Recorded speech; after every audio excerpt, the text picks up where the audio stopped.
రేపటి రోజున సభ నిర్వహిస్తున్నందుకు ప్రముఖులు చేసిన వ్యాఖ్యలు నిజంగా ఒక రంగ నవ్వు తెప్పిస్తుంది. పొన్నం ప్రభాకర్ గారు మాట్లాడిన మాటలు వింటుంటే సహచర మంత్రులను ఆయన ఎలాంటి మాటలతో మాట్లాడుతున్నాడో తెలంగాణ ప్రజానికం చూస్తూనే ఉన్నారు. ఒక తెలంగాణ బిడ్డగా ఇలాంటి ఫిల్తీ లాంగ్వేజ్ నేను యూజ్ చేయను, ఎందుకంటే నేను తెలంగాణ బిడ్డను కాబట్టి. ఎందుకంటే తెలంగాణలో ఇలాంటి ఫిల్తీ లాంగ్వేజ్కి చోటు లేదు. ఒక మంత్రి పదవిలో ఉండి సహచర మంత్రితో పిచ్చి పిచ్చిగా మాట్లాడడం, ఇంతకుముందు మీ పక్కనున్న మంత్రితోనే అడ్లూరి లక్ష్మణ్ గారితో మీరు చేసినవి, దళిత మంత్రితో మీరు చేసిన వివాదం తెలంగాణ ప్రజలు మర్చిపోలేదు. తను మంచోడు కాబట్టి ఏదో సద్దుమణిగిపోయింది. మీరు హుస్నాబాద్లో గెలిచి పవన్ కళ్యాణ్ డిప్యూటీ సీఎంగా గెలిచిన నియోజకవర్గంలో మీరేం చేశారు, పవన్ కళ్యాణ్ గారు ఏం చేశారో ఒక్కసారి గుర్తు తెచ్చుకోండి. పిఠాపురం ప్రజలు ఆయన ఒక దైవంగా కొలుస్తున్నారు. అక్కడ ఎలాంటి కార్యక్రమాలు నిర్వహిస్తున్నారు ఒకసారి చూడండి, మీరు తెలుసుకోండి చాలు. ఆ తర్వాత ఒకసారి మీ కాన్స్టిట్యూన్సీ అయిపోతే మిమ్మల్ని ఎలా చూస్తారో తెలుసు. సో ఇంకా నేను ఎక్కువ మాట్లాడలేను. ఎప్పుడు మనమే మంత్రులుగా ఉన్నాం ప్రభాకర్ గారు, ఎందుకంటే కాలం మారుతుంది, రాబోయే తరంది, యువతరంది, కొత్త జనరేషన్ స్టార్ట్ అవుతుంది. రాజకీయాల్లో ఒక కొత్త చరిత్ర రాయబోతున్నారు. సో ఇంకా మీరు ఎక్కడో బీసీ కాలంలో ఉండి, బీసీ అంటే ఇది ఆ బీసీ కాదు, ఆ బీసీ కాలంలో ఉండి మీరు మాట్లాడిన వ్యాఖ్యలు చాలా ఇబ్బంది పెడుతున్నాయి. అయినా సరే మానుకోండి ఇక నుంచి అయినా. ఎందుకంటే పవన్ కళ్యాణ్ గారు ప్రతిసారి సినిమా నటుడు సినిమా నటుడు సినిమా నటుడు దీని గురించి విమర్శలు స్టార్ట్ అవుతున్నాయి. సినిమా నటుడు అయితే రాజకీయాల్లోకి రాకూడదు. రాజకీయాల్లో ఎంత ప్రభావం చూపించారో సినిమా నటుడు అనేది ఆల్రెడీ చూశారు మీరు, ఎన్టీఆర్ గారి దగ్గర నుంచి ఇప్పుడు విజయ్ గారి దాకా. మళ్ళీ ఇంకా సినిమా వాళ్ళ మీద మీకు ఎందుకంత అక్కసు? కరోనా టైంలో అదే సినిమా వాళ్ళు, అదే ప్రభాస్ గారు 4 కోట్లు ఇచ్చారు, చిరంజీవి గారు ఇచ్చారు, రామ్ చరణ్ గారు ఇచ్చారు, అల్లు అర్జున్ గారు ఇట్లా ఇచ్చారు, మహేష్ బాబు గారు డబ్బులు ఇచ్చారు, నితిన్ గారు డబ్బులు ఇచ్చారు. అంటే యావత్ సినీ ప్రపంచం అంతా మీకు కరోనా టైంలో కానీ, వరదలు వచ్చినప్పుడు కానీ, ఏమైనా ఉపద్రవాలు వచ్చినప్పుడు కానీ అండగా నిలుస్తుంటారు. అప్పుడు సినిమా వాళ్ళు గుర్తురారు, ఎందుకంటే సినిమా వాళ్ళు ఇచ్చింది మర్చిపోరు. ఎప్పుడైతే మనం ఇక్కడ ఒక జనసేన సభ పెడుతున్నాం, కానీ పవన్ కళ్యాణ్ గారు సభ పెడుతున్నారు, క్షమాపణ చెప్పాలి, కొబ్బరి చెట్లు గుర్తొస్తాయి, సినిమా నటుడు గుర్తొస్తారు. అది భయం. అంటే ఈ భయంలో మీరు ఏం చేస్తున్నారో, ఏం మాట్లాడుతున్నారో మర్చిపోయి మాట్లాడుతున్నారు. దానికి కావకండి. ఇంకా రాబోయేది కొత్త తరం పాలిటిక్స్, కొత్త తరం రాజకీయం రాబోతుంది. ఇంకా ఈ అవుట్డేటెడ్ సోకాల్ రాజకీయాలన్నీ పోబోతున్నాయి. ఎందుకంటే జనాలు చాలా చూస్తున్నారు, మార్పు కోరుకుంటున్నారు. జనాల్లో చాలా మార్పు వచ్చింది. లేదు వాళ్ళు ఇప్పుడు మీరే చెప్తున్నారు కదా, తెలంగాణ వచ్చి 12 సంవత్సరాలు అవుతుంది, ఇంకా తెలంగాణ భావాన్ని, ఆంధ్ర భావాన్ని రెచ్చగొడుతూ ఏం చేశారు తెలంగాణలో? 10 సంవత్సరాలు మేము తెచ్చా అన్న వాళ్ళు 10 సంవత్సరాలు ఇస్తే ఏం చేశారు? ఏం మారింది? మీరు 2.5 సంవత్సరాలు అవుతుంది, మీరేం మార్చారు? ఇంకా మళ్ళీ మేము తెలంగాణ, అదే నిజంగా తెలంగాణ భవిష్యత్తు గురించి మాట్లాడేవైతే 12 సంవత్సరాలు మీకు సరిపోదా? ఇంకా తెలంగాణ భావం, అసలు శిష్యులైన తెలంగాణ వాదుల్ని ఎక్కడో మూలకు నెట్టేశారు మీ అందరూ. ఎక్కడి నుంచో వచ్చి రాజకీయాల్లో మంచి పదవులు అనుభవిస్తూ టైం వచ్చినప్పుడల్లా, గ్యాప్ దొరికిన వచ్చినప్పుడల్లా నిద్రలేచి తెలంగాణ వాదం. ఇదేం తెలంగాణ వాదం? సో ఇక్కడ నుంచైనా ఇలాంటి మానుకోండి. ఎందుకంటే సినీ ప్రముఖుల మీద చాలామంది వ్యాఖ్యలు చేస్తున్నారు, అది తప్పు. వాళ్ళ అవసరం ఉన్నప్పుడు మాత్రం అవసరం తీసుకుంటారు. అదే పవన్ కళ్యాణ్ గారు మీకు కొండగట్టుకి 35 కోట్లు ఇచ్చినప్పుడు ఎవరేం మాట్లాడలేదు. చాలా గవర్నమెంట్ హానర్ ఇచ్చారు, గుర్తుందో రేవంత్ రెడ్డి గారు, అది మర్చిపోయారు. మీ ముఖ్యమంత్రి గారు ఇచ్చారు అది హానర్ ఆఫ్ గెస్ట్. సో మీ ప్రభుత్వం తరఫున మళ్ళీ ఇప్పుడు ఒక సభ స్టార్ట్ చేయగానే స్టార్ట్ చేస్తారు మీరు. ఏం కదా తెలంగాణలో జెండా ఎగరవేసిన జనసేన పార్టీని మమ్మల్ని మేము ఎంకరేజ్ చేసుకోకూడదు, మేము దీన్ని బలోపేతం చేసుకోకూడదా? ఏం మాట్లాడుతున్నారండి మీరు? అంటే నాకు అర్థమవుతుంది, అందరికీ తెలుసు. ఎందుకంటే తెలంగాణలో పవన్ కళ్యాణ్ గారు వస్తున్నారంటేనే ఒక ప్రభంజనం స్టార్ట్ అయింది. ఆ ప్రభంజనం స్టార్ట్ అయ్యి భయపడి ఇలా మాటలు చూస్తున్నప్పుడు కల్వకుంట్ల కవిత గారు పార్టీ గురించి అయితే 2.0 అట, ఇది సంథింగ్ టీఆర్ఎస్ 2.0. ఎస్, పార్టీలో ఏముందో తెలియదు కానీ మీ గెటప్లో మాత్రం 2.0 కనబడుతుందమ్మా. మీరు అక్కడి నుంచి అమ్మగా అందరికి ఇట్లా మీరు బీఆర్ఎస్లో కేసీఆర్ గారిని అన్ని పదవులు పొంది పదవి రానంత మాత్రాన బయటకు వచ్చి కుటుంబంలోనే మీరు ఎదురు తిరిగి బయటకు వచ్చి పార్టీ పెట్టి 2.0 జనసేన పవన్ కళ్యాణ్ అడ్డుకునే స్థాయి మీది.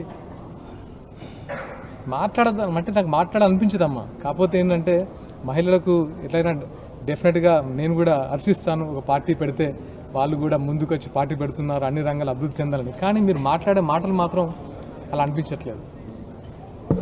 సో ఇక్కడ నుంచి అయినా ఇలాంటి మానుకోండి డెఫినెట్గా. అసలు జనసేన సభ, ఈ సభ మేము ఎప్పటి నుంచో పవన్ కళ్యాణ్ గారిని అడుగుతున్నాం, అన్నా రండి, తెలంగాణ యువత 1,00,000 మంది సభ్యత్వం చేశారు. దానికోసమే ఆ 1,00,000 మంది సభ్యత్వం చేసిన సాధకులను పిలిచి ఇక్కడ మేము సన్మానించుకొని వాళ్ళని ఉద్దేశించి మాట్లాడడానికి మేము సభ నిర్వహిస్తున్నాం. ఇది ఎప్పటి నుంచి కళ్యాణ్ గారిని తెలంగాణ యువత ఎప్పటి నుంచో రండి, మీరు మాకు సపోర్ట్ చేయండి, మాకు మీలాంటి నాయకత్వం కావాలని మేము ఆయనను వెంటాడుతున్నాం. ఆయన ఒప్పుకొని ఎస్ మీరు మన తెలంగాణ ఫైటింగ్ స్పిరిట్ నచ్చి ఆయన మా కోసం నడుస్తుంటే, తెలంగాణ బిడ్డల కోసం నడుస్తుంటే మీరు ఇలాంటి మాటలు. నేను తెలంగాణలో జనసేన రాకూడదా? ఎందుకు మీకు ఎందుకంత భయం? డెఫినెట్గా రానున్న రోజుల్లో కొత్త రాజకీయం, మళ్ళీ చెప్తున్నాను, కొత్త రాజకీయ మార్పులు. ఇలాంటి పాతతరం రాజకీయం కాదు ఇప్పుడు నడిచేది. చూస్తున్నారు, జంజీలు చూస్తున్నారు, కొత్త యువతరం యువ నాయకులు వస్తున్నారు. నిష్పక్షపాతంగా నిబద్ధతతో పాలించే నాయకుల కోసం తెలంగాణ పీపుల్ ఎదురు చూస్తున్నారు. డెఫినెట్గా అదే జరుగుతుంది.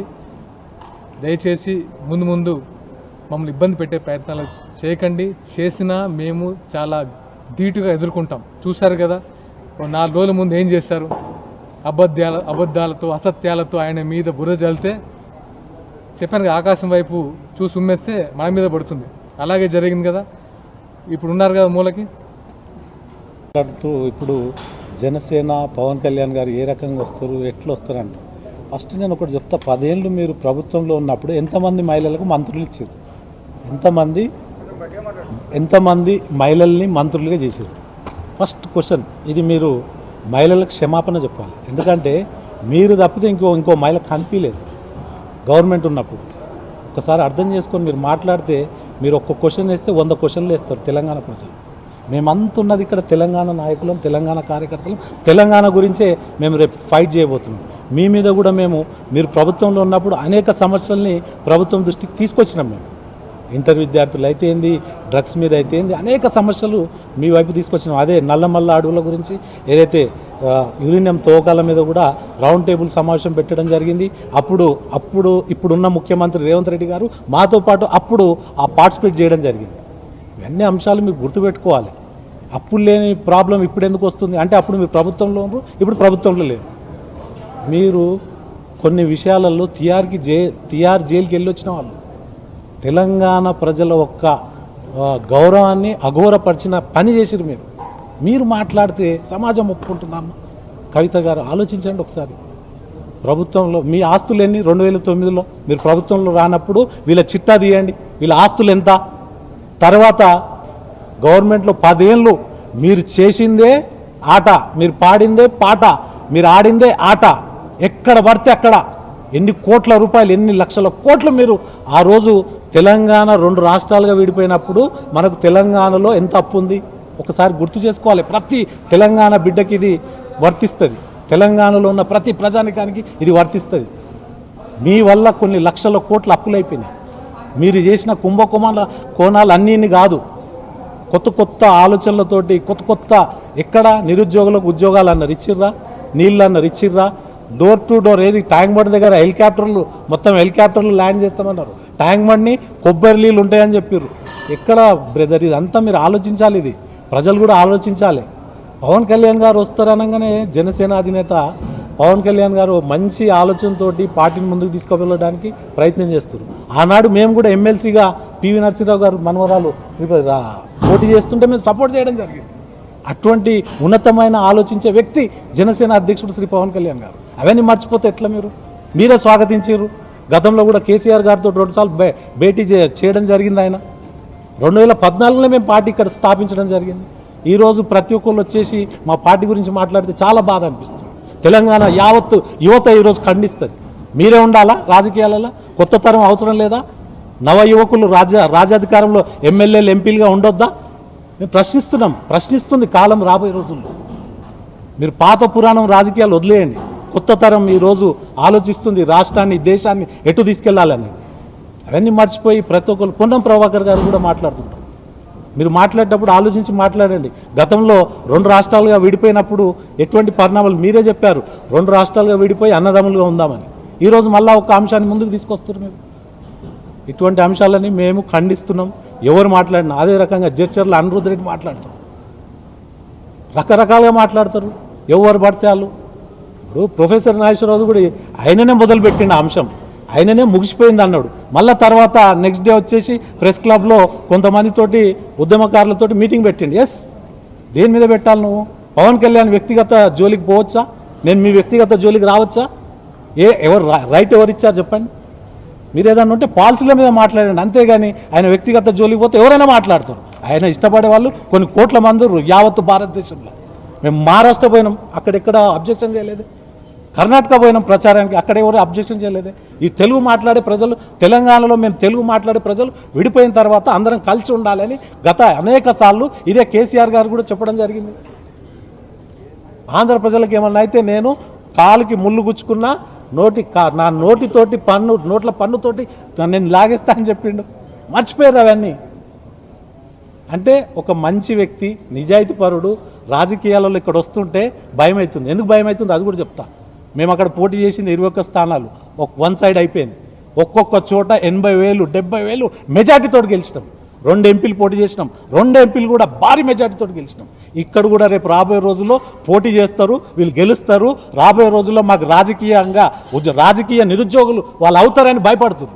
మీరు నిజంగా ఎదుర్కోవాలంటే మేము రేపు ఎలక్షన్లలో ఎదుర్కోండి మమ్మల్ని. మేము ప్రజా సమస్యల మీద ప్రభుత్వం దృష్టికి తీసుకెళ్లడమే ఎవరిదైనా పాత్ర ఉంటుంది. ఆ పాత్ర పోషించడానికి ఈరోజు యువత అంతా కలిసికట్టుగా మాతో పాటు రావడానికి రెడీగా ఉన్నారు. అటువంటిది పక్కకు పెట్టేసి ప్రయత్నం చేస్తాం మేము. మేము జెడ్పీటీసీ ఎంపీటీసీ ప్రయత్నం చేసినాం. ఆ తర్వాత 2019లో పోటీ చేసినాం ఎంపీలుగా కొన్ని చోట్ల. అదేవిధంగా 2023లో కొన్ని చోట్ల పోటీ చేయడం జరిగింది. అదేవిధంగా మొన్న కార్పొరేటర్లు కౌన్సిలర్గా పోటీ చేస్తే 2 చోట్ల గెలవడం జరిగింది, కొన్ని చోట్ల సెకండ్ ప్లేస్ రావడం జరిగింది. ఇవన్నీ గుర్తుపెట్టుకోవాలి. అదేవిధంగా సర్పంచ్గా పోటీ చేస్తే ఒక సర్పంచ్ గెలిచిన కొన్ని చోట్లనే పోటీ చేసినాం మేము. వార్డు మెంబర్లు 100 మంది గెలవడం జరిగింది. ఇవన్నీ మర్చిపోతే ఎట్లా? ప్రయత్నం చేయొద్దా? ఏ ఒక్క పార్టీ రావద్దా? ఓన్లీ 2-3 పార్టీలే ఉండాలా? ఇది రాజ్యాంగం కల్పించిన హక్కు. దీన్ని కాలరాయడానికి మీరు ఎవరైనా ఎక్కడైనా ఈరోజు కాశ్మీర్ నుంచి కన్యాకుమారి దాకా ఎవరైనా పార్టీ పెట్టవచ్చు, పోటీ చేయొచ్చు. ఎంపీగా నేను పోయి కాశ్మీర్లో కూడా పోటీ చేయొచ్చు. లేదా రాజ్యాంగంలో? లేదా యూపీ నుంచి అదే గతంలో బంగారు లక్ష్మణ్ గారి భార్య రాజస్థాన్ నుంచి గెలవలేదా సుశీలాదేవి గారు? ఇవన్నీ మీరు గుర్తుపెట్టుకోవాలి, తెలుసుకోవాలి, చరిత్ర తెలుసుకోండి. అంతేగాని మీకు ఇష్టం వచ్చినట్టు మాట్లాడితే ఎట్లా? ఈ ప్రాంతవాసి అక్కడ పోయి గెలవలేదా ఎంపీగా? ఇవన్నీ గుర్తుపెట్టుకొని మాట్లాడాలి. రాజకీయాలు మీకే తెలుసు కాదు, మాకు కూడా బాగా చూస్తున్నాం. మేము 30 ఏళ్ళ నుంచి చూస్తున్నాం. వీళ్ళే ఉండాలి, వీళ్ళ తర్వాత వీళ్ళ పిల్లలు, వీళ్ళ తర్వాత వీళ్ళ మన్మన్లు, అంటే మిగతాళ్ళు ఉండొద్దు. కొత్త తరం రావద్దు. మేము మీ వెనక జెండలు మోసుకుంటూ ఉండాలి. క్యాడర్ అంతా 10 ఏళ్ళు మీరు ఎవరికి న్యాయం చేసారు చెప్పండి? కవులు, కళాకారులు, ఉద్యమకారులు, లాయర్లు, అడ్వకేట్లు ఎంతమంది పోరాటం చేస్తే తెలంగాణ వచ్చింది. 10 ఏళ్ళు మీరు ఎవరిని చూసారు చెప్పండి? గద్దార్ గారు వస్తే బయట రోడ్డు మీద కూర్చోబెట్టిన చరిత్ర ఉంది. అదే గద్దార్ గారు, పవన్ కళ్యాణ్ గారు రేపు ఈ దేశానికి మూల కారకుడు ఈయననే అవుతాడు, ఈ దేశాన్ని యువతను ముందు నడిపిస్తాడని చెప్పిన ఘనత గద్దార్ గారు. అది గుర్తుపెట్టుకోవాలి. అటువంటి వ్యక్తులను తీసుకొని ఈరోజు ఏదో కొంతమందిని పెట్టేసి మమ్మల్ని ఇబ్బంది పెడదామంటే మేము ఎక్కడ భయపడే వాళ్ళం కాదు. ఇదే తెలంగాణ గడ్డ మీద పుట్టిన బిడ్డలం మేము కూడా ఇదే రకంగా జవాబిస్తాం. మీరు మంచిగా మాట్లాడితే మేము మంచిగా మాట్లాడతాం, మీరు మీ రకంగా మాట్లాడితే మేము మా రకంగా మాట్లాడతాం. అర్థం చేసుకోండి. ఎందుకంటే రాజకీయాలలో అందరికీ అవకాశాలు రావాలి, అందరు కావాలి. మాకు కూడా ఉంటుంది ఎమ్మెల్యేలు ఎంపీలు కావాలని. మీరే ఉండాలా? ఎందుకు? రాజ్యాంగం ఏమైనా రాసిచ్చిందా 2 పార్టీలే ఉండాలి అని? ఎలక్షన్ కమిషనర్ దగ్గర తెలుసుకోండి మా పార్టీ ఎప్పుడు రిజిస్ట్రేషన్ అయిందని. ఎలక్షన్ కమిషనర్ పోయి తెలుసుకోండి. తెలియకపోతే రాజ్యాంగం గురించి తెలుసుకోండి, చదవండి ఒకసారి. మళ్ళా రాజ్యాంగం ఇచ్చిన హక్కు దయచేసి ఇటువంటి అంశాలని ముందుకు తీసుకురాకుండా మీరు ఏదన్నా ఉంటే రాజకీయంగా రేపు ఎలక్షన్లో మీరు పోటీ చేస్తారు, మేము పోటీ చేస్తాం. ప్రజలు ఎవరికైతే ఆశీర్వదిస్తారో వాళ్ళు గెలుస్తారు. ప్రజలు మా వైపు లేరు. ప్రయత్నం అయితే చేయాలి కదా. ఇక్కడ ఎట్లయిపోయిందంటే ఏమన్నా అంటే తెలంగాణ వాదం తెస్తారు. 10 ఏళ్ళు ఏం చేసిర్రు? నాకు ఒకటే అంటున్నా, 10 ఏళ్ళు ఏం చేసిర్రు? సరే రేవంత్ రెడ్డి గారు అంటే మొన్న 2 సంవత్సరాలు అయింది వచ్చి, మళ్ళీ వీళ్ళేం చేసిర్రు? 10 ఏళ్ళు వీళ్ళకి బాధ్యత ఇచ్చారు కదా. అప్పుడు మీరు ఏ కార్లలో తిరిగిర్రు, ఇప్పుడు ఏ కార్లలో తిరుగుతుర్రు? అప్పుడు ఆస్తి ఎంత, ఇప్పుడు ఆస్తి ఎంత? అరే తెలంగాణ ప్రజానీకం క్వశ్చన్ ఇది నాది కాదు. యువత మేము పబ్లిక్లోకి వెళ్తే అడుగుతున్నారు మమ్మల్ని, సార్ మీరు క్వశ్చన్ చేయండి అని. రేపు అందరు క్వశ్చన్ చేస్తారు, అర్థం చేసుకోండి please. Thank you. Pawan Kalyan డబ్బులు ఇస్తే ఏ డ్రెస్ చేసుకుంటే ఆ డ్రెస్ చేసుకొని డాన్స్ చేస్తాడు. బీజేపీ రెమ్యూనరేషన్ ఇస్తేనే ఇవాళ తెలంగాణకు సభ పెడుతున్నాడు. ఇన్ని రోజులు రాని పవన్ కళ్యాణ్ తెలంగాణ ఆవిర్భావం రోజు ఎందుకు వచ్చి సభ పెడుతున్నాడు? బీజేపీకి సపోర్ట్ ఫుల్గా ఉండబోతున్నాడు అని విమర్శించాడు. ఆయనకి సరైన సమాచారం లేదనుకుంటా. ఫస్ట్ థింగ్, ఇది కళ్యాణ్ గారిని మేము ఇన్వైట్ చేసాం. చాలా నెలల నుంచి ఆయన వెంటబడి ఈసారి మన మెంబర్షిప్ డ్రైవ్ చాలా బాగా జరిగింది. తెలంగాణ యువత కొత్త నాయకత్వాన్ని, మన జనసేన నాయకత్వాన్ని కోరుకుంటున్నారు. ఇక్కడ మేము అందరినీ ఆల్మోస్ట్ ఒక 6 నెలల నుంచి అందరూ ప్రతి ఒక్క సాధకులు కష్టపడి జనసేన బలోపేతాన్ని కృషి చేశారు. కాబట్టి మన కృషిని గుర్తించి ఆయన అవడం వల్ల ఈరోజు సభ మెయిన్ నిర్ణయించింది ఆయన వస్తున్నారు. రేపు పొద్దున తమిళనాడులో నిర్ణయిస్తే తమిళనాడు కూడా వెళ్తాడు. కర్ణాటకకు వెళ్తే కర్ణాటకలో నిర్వహిస్తే కర్ణాటక కూడా వెళ్తాడు. కొత్తగా బీజేపీ వాళ్ళు చెప్తే వచ్చే సిచ్యువేషన్లో పవన్ కళ్యాణ్ గారు లేరు. పవన్ కళ్యాణ్ గారి నాయకత్వ పటమేంటో దేశం అంతా చూస్తుంది. పవన్ కళ్యాణ్ గారి కెపాసిటీ ఏంటో మీ అందరికీ తెలుసు కదా, మీడియా వాళ్ళకి తెలుసు, ప్రజానికానికి తెలుసు. ఏదైతే ఆంధ్రప్రదేశ్లో ఒక కూటమిని స్థాపించడం అనేది మామూలు విషయం కాదు. ఒక కూటమి స్థాపించి ఈరోజు ఒక సుపరిపాలన అందిస్తున్న కారణం ఎవరంటే ముఖ్యంగా పవన్ కళ్యాణ్ గారికి ఆ క్రెడిట్ దక్కుతుంది, అందరికీ తెలుసు. రేపు పొద్దున పవన్ కళ్యాణ్ గారు బీజేపీ కాదు కదా, తనకంత ఒక స్వంత పార్టీ ఉంది, స్వంత ఎజెండా ఉంది. ఏదైతే ఈరోజు ఆయన రావడానికి రీజన్ ఏంటంటే ఇక్కడ సనాతన ధర్మం నుంచి పరిరక్షకులు కొంతమంది ఆయన ఇన్వైట్ చేశారు. తెలంగాణ యువత ఇన్వైట్ చేసింది. June 2 అనేది మేము తీసుకున్న నిర్ణయం, అంతకుముందే తీసుకున్న నిర్ణయం. ఎందుకంటే అమరవీరుల త్యాగఫలం తెలంగాణ కాబట్టి ఆ రోజు మన సభ పెట్టుకుంటే మాకు కూడా అంటే అమరవీరులకు నివాళులు అర్పించిన వాళ్ళు అవుతాం అని మేము పెట్టుకున్నాం. మేము పవన్ కళ్యాణ్ గారిని ఇన్వైట్ చేస్తాం. దానికైనా స్పందించి మా కృషి అంటే మేము చేసిన అవి చూసి ఆయన రావడం జరుగుతుంది. అంతేగాని వాళ్ళు మాట్లాడే వాళ్ళు ఎలా అంటే భయంతో ఏదైనా మాట్లాడచ్చు, కానీ దానికి తలాతోక ఉండాలి. పవన్ కళ్యాణ్ గారిని తెలుసు.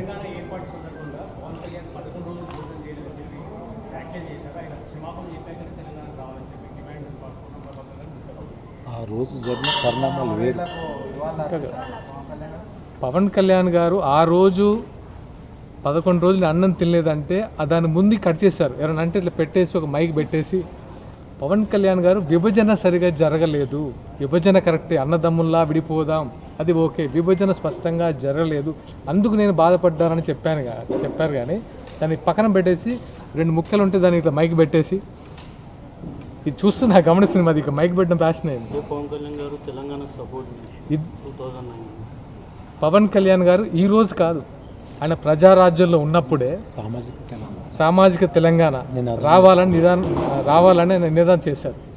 ఎన్నో సేవా కార్యక్రమాలు చేశారు. అప్పుడు ఈ రోజు కాదు, ఎప్పుడో తెలంగాణ స్పిరిట్ని ఆయన సినిమాల్లో ఫస్ట్ ప్రమోట్ చేసింది పవన్ కళ్యాణ్ గారే.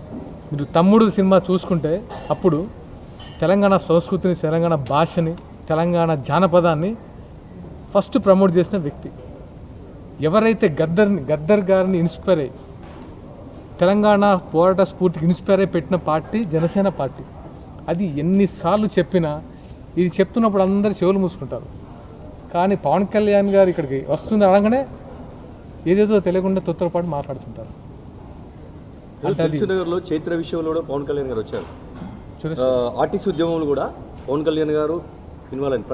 ప్రతి సమస్య పైన జనసేన ఇవాళ పవన్ కళ్యాణ్ గారు ఉంటున్నారు. ఇలా పొన్నం ప్రభాకర్ గారు ఒక్క విషయం చెప్పదలుచుకున్నా, మీరు ఒక కాన్స్టిట్యున్సీకి సంబంధించిన వాళ్ళు, ఒక రాష్ట్రానికి సంబంధించిన వాళ్ళు, వాళ్ళ పవన్ కళ్యాణ్ గారు దేశ నాయకులు అండి. ప్రతి రాష్ట్రంలో ఏదైనా అయితే దేశం బాగుండాలి, దేశం ముందుండాలి, ప్రపంచ దేశాలు భారతదేశం ముందుండాలని నాయకుడిని మీరు వాళ్ళు అనడం తప్పు. ఇవాళ ఒకటి చెప్తాడు, తెలంగాణ నాకు చాలా ఇష్టం, తెలంగాణ యాస భాష ఇష్టం, తెలంగాణ పుట్టి పెరిగిన పార్టీ నా పార్టీ అని చెప్పదలుచుకున్నాయి. చాలా చెప్పాడు మా బాస్, మా అధ్యక్షుల వారు. ఈరోజు కూడా తెలంగాణ అవతరణ దినోత్సవం మేమందరం పిలిచాం, తెలంగాణలో ఖచ్చితంగా రావాలి సార్ అంటే అని వస్తున్నాడు. దయచేసి పొన్నం ప్రభాకర్ గారికి సభాముఖంగా చెప్తున్నా, జాతీయ నాయకుడు, భారతదేశాన్ని రాష్ట్రాలను ముందు తీసుకెళ్లే నాయకుడు పవన్ కళ్యాణ్ గారు, మీరు ఆయనకు మాట్లాడే అర్హత కాదు. మీరు దయచేసి రాజ్యాంగబద్ధంగా ఒక నాయకుడిని మాట్లాడితే మీ స్థాయి మీ ఇంకొకటి ఒక మీటింగ్ పెడితే ఇదే వీళ్ళ రేవంత్ రెడ్డి గారు వచ్చి ప్రశంసించిన రోజులు ఉన్నాయి. కావాలంటే ఇవాళ మీ పార్టీలో అందరూ మాట్లాడతారు, మీరు ఎందుకు మాట్లాడుతున్నారు అంటే వాళ్ళకి తెలుసు, పవన్ కళ్యాణ్ గారు తెలుసు, జనసేన పార్టీ ఏం చేస్తుందో తెలుసు. జనసేన పార్టీ ప్రజల గురించి పుట్టిన పార్టీ, దేశం గురించి పుట్టిన పార్టీ, అన్ని రాష్ట్రాలు బాగుండాలనే లైన్లో వెళ్తా ఉన్నారు. ఇలా 7 సూత్రాలు ఎక్కడ ఉన్నాయండి? మై పవన్ కళ్యాణ్ గారు పెట్టిన అసలు లైన్ ఏంది మీరు చూసారా ఒకసారి? అవినీతి లేని ప్రభుత్వం, అవినీతి ఉండొద్దు, పర్యవేక్షణ ముందు జరిగేది, పర్యవేక్షణ చాలా ప్రమాదం ఎదుర్కొంటుంది. దానికి ఎప్పుడో సూచించిన వ్యక్తి ఇలా పవన్ కళ్యాణ్ గారు, అర్థం చేసుకోవాలి.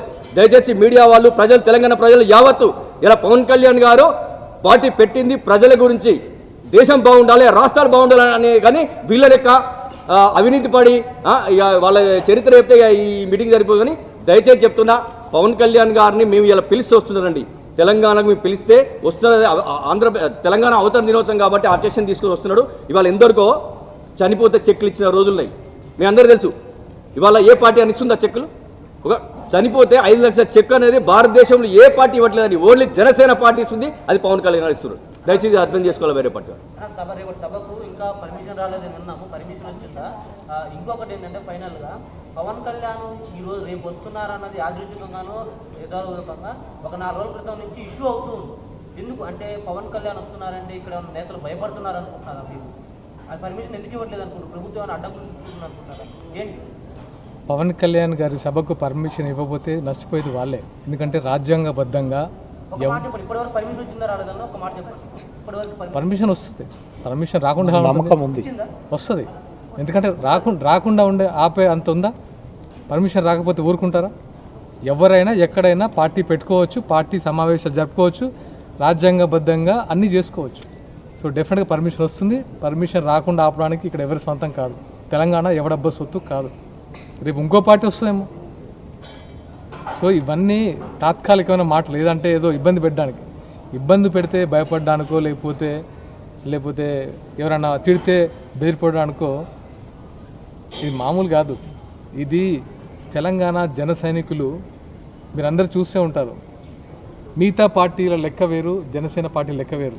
ఇక్కడ డబ్బుల కోసం రారు, బిర్యానీ ప్యాకెట్ల కోసం జనం ఇక్కడికి వచ్చి వెయిట్ చేయరు. ఎండలో వానల్లో ఎలాంటి క్లైమేట్ ఉన్నా సరే పవన్ కళ్యాణ్ గారి కోసము గంటల తరబడి వెయిట్ చేసి ఆయన ప్రసంగాన్ని విని ఆయన ఆశయాలకు స్ఫూర్తిగా నిలబడే యువత ఇక్కడ ఉన్నారు. అది గుర్తుంచుకోవాలి. రేపు పొద్దున పర్మిషన్ రాకుండా ఇక్కడ ఏం జరుగుతుందో మాకు తెలుసు. 4 గంటలు 4 o'clock రేపు మీరు చూస్తారు. రేపు ఇంక ఎట్లాగో ఆయన మాట్లాడదు.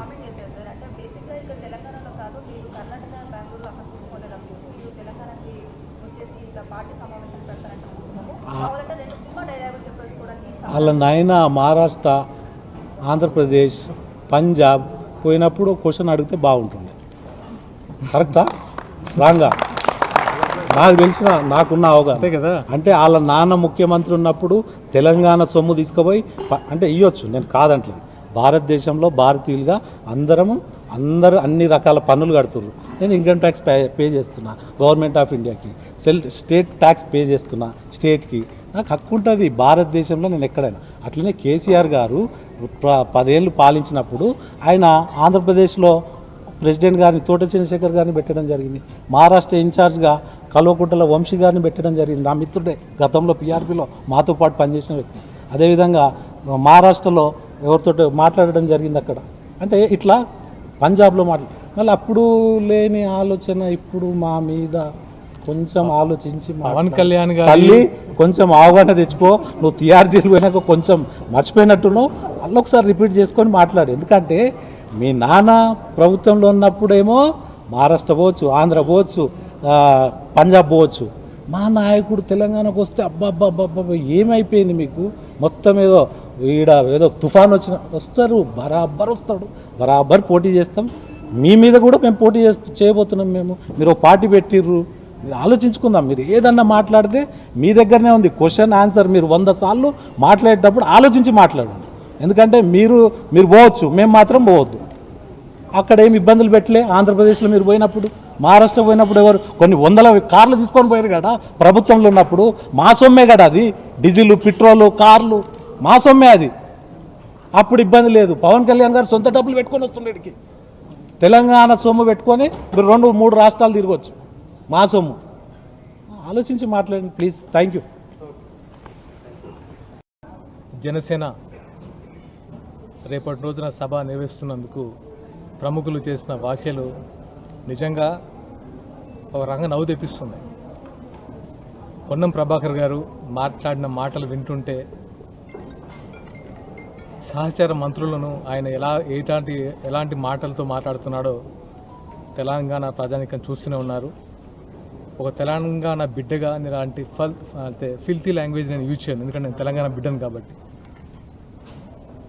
ఎందుకంటే తెలంగాణలో ఇలాంటి ఫిల్తీ లాంగ్వేజ్కి చోటు లేదు. ఒక మంత్రి పదవిలో ఉండి సహచర మంత్రితో పిచ్చి పిచ్చిగా మాట్లాడడం, ఇంతకుముందు మీ పక్కనున్న మంత్రితోనే అడ్లు లక్ష్మణ్ గారితో మీరు చేసినవి, దళిత మంత్రితో మీరు చేసిన వివాదం తెలంగాణ ప్రజలు మర్చిపోలేదు. తను మంచోడు కాబట్టి ఏదో సద్దుమణిగిపోయింది. మీరు హుస్నాబాద్లో గెలిచి పవన్ కళ్యాణ్ డిప్యూటీ సీఎంగా గెలిచిన నియోజకవర్గంలో మీరేం చేశారు, పవన్ కళ్యాణ్ గారు ఏం చేశారో ఒక్కసారి గుర్తు తెచ్చుకోండి. పిఠాపురం ప్రజలు ఆయన ఒక దైవంగా కొలుస్తున్నారు. అక్కడ ఎలాంటి కార్యక్రమాలు నిర్వహిస్తున్నారు ఒకసారి చూడండి, మీరు తెలుసుకోండి చాలు. ఆ తర్వాత ఒకసారి మీ కాన్స్టిట్యూన్సీ అయిపోతే మిమ్మల్ని ఎలా చూస్తారో తెలుసు. సో ఇంకా నేను ఎక్కువ మాట్లాడలేను. ఎప్పుడు మనమే మంత్రులుగా ఉన్నాం ప్రభాకర్ గారు, ఎందుకంటే కాలం మారుతుంది. రాబోయే తరంది, యువతరంది, కొత్త జనరేషన్ స్టార్ట్ అవుతుంది. రాజకీయాల్లో ఒక కొత్త చరిత్ర రాయబోతున్నారు. సో ఇంకా మీరు ఎక్కడో బీసీ కాలంలో ఉండి, బీసీ అంటే ఇది ఆ బీసీ కాదు, ఆ బీసీ కాలంలో ఉండి మీరు మాట్లాడిన వ్యాఖ్యలు చాలా ఇబ్బంది పెడుతున్నాయి. అయినా సరే మానుకోండి ఇక నుంచి అయినా. ఎందుకంటే పవన్ కళ్యాణ్ గారు ప్రతిసారి సినిమా నటుడు దీని గురించి విమర్శలు స్టార్ట్ అవుతున్నాయి. సినిమా నటుడు అయితే రాజకీయాల్లోకి రాకూడదు.